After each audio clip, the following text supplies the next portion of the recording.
നമ്മുടെ കേരളത്തിൽ എല്ലാ മതങ്ങളും ഒന്നാണ്, സംവരണാവകാശം എല്ലാവർക്കും ഉറപ്പാക്കും എന്നൊക്കെയാണ് പറയുന്നത്. എന്നാൽ നമ്മുടെ നാട്ടിലെ മതന്യൂനപക്ഷങ്ങളെ ഭീഷണിപ്പെടുത്തുകയും കളിയാക്കുകയുമാണ് നമ്മുടെ ഇടതു സർക്കാർ ചെയ്തുകൊണ്ടിരിക്കുന്നത്. തിരഞ്ഞെടുപ്പിൽ കനത്ത തോൽവി നേരിട്ടിട്ടും അഹങ്കാരത്തിന് മാത്രം യാതൊരു കുറവുമില്ല.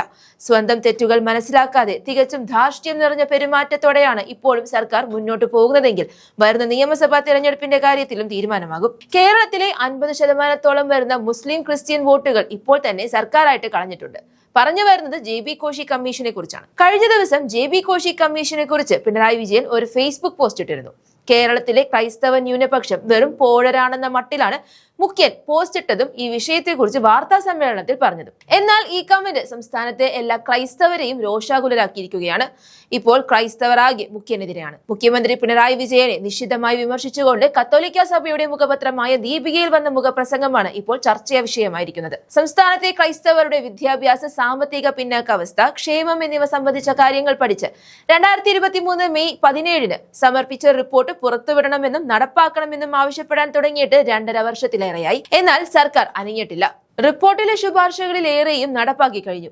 ബാക്കി ഉടനെ ശരിയാകും. അതിദാരിദ്ര്യം തുടച്ചു നീക്കുന്നതിനേക്കാൾ ലാഘവത്തോടെ ഒരു ക്രിസ്ത്യാനി പോലും അറിയാതെ JB കോശി കമ്മീഷൻ റിപ്പോർട്ടിലെ ശുപാർശകളിലേറെയും നടപ്പാക്കി കഴിഞ്ഞത്രേ. സർ, ഇനിയെങ്കിലും ഈ റിപ്പോർട്ട് പുറത്തുവിടണം. ഈ സമുദായം എത്ര ശ്രമിച്ചിട്ടും കണ്ടെത്താനാകാത്ത ആനുകൂല്യങ്ങൾ തിരിച്ചറിഞ്ഞ് നന്ദി പ്രകടിപ്പിക്കാനാണെന്നാണ് മുഖപ്രസംഗത്തിൽ മുഖ്യനെ പരിഹസിച്ചുകൊണ്ട് പറയുന്നത്. സത്യം പറഞ്ഞാൽ ക്രിസ്ത്യാനികളോടുള്ള സർക്കാരിന്റെ സമീപനമാണ് ഇവിടെ നമുക്ക് കാണാൻ കഴിയുന്നത്. JB Koshy commission report പരസ്യപ്പെടുത്തണം.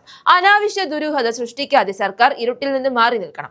സംരക്ഷണം എന്ന പേരിൽ ക്രൈസ്തവ സമുദായത്തെ സർക്കാർ നിയന്ത്രിക്കുകയാണ് എന്നീ കാര്യങ്ങൾ ദീപികയിൽ പറയുന്നു. 2020 നവംബർ 5 ജസ്റ്റിസ് JB കോശി കമ്മീഷനെ 1ാം പിണറായി സർക്കാർ നിയമിച്ചത്.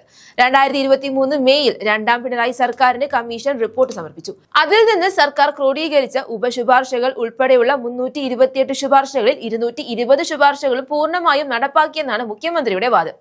പക്ഷേ റിപ്പോർട്ടിലെ ഏതെങ്കിലും ശുപാർശകൾ നടപ്പാക്കിയതിന്റെ ലക്ഷണമോ ഫലമോ എത്ര ശ്രമിച്ചിട്ടും ആർക്കും കണ്ടുപിടിക്കാനാകുന്നില്ല. ഏതൊക്കെ ശുപാർശകൾ എവിടെ എപ്പോൾ എങ്ങനെ നടപ്പാക്കിയെന്നറിയാനുള്ള അവകാശം ക്രൈസ്തവ സമൂഹം കൈവിടില്ല എന്നും മുഖപ്രസംഗത്തിൽ പറയുന്നു. സത്യം പറഞ്ഞാൽ കേരളത്തിലെ എല്ലാ മതവിശ്വാസികളെയും നമ്മുടെ മുഖ്യൻ വെറുപ്പിച്ചിട്ടുണ്ടെന്ന് തന്നെ പറയാം. കാരണം ശബരിമല സ്വർണ്ണക്കൊള്ളയിലൂടെ ഹിന്ദു മതവിശ്വാസികളെ വഞ്ചിച്ചു. വെള്ളാപ്പള്ളിയുമായി കൂട്ടുകൂടി സംസ്ഥാനത്തെ മുസ്ലിം സമുദായത്തെ മുഴുവൻ അവഹേളിച്ച് അവരെയും വെറുപ്പിച്ചു. ഇപ്പോഴിതാ ക്രൈസ്തവരെയും മണ്ടന്മാരാക്കാമെന്ന് കരുതിയെങ്കിലും ആ പണിയും പാളി. ചുരുക്കി പറഞ്ഞാൽ സർക്കാർ അടപടലം പെട്ട അവസ്ഥ തന്നെയാണിപ്പോൾ.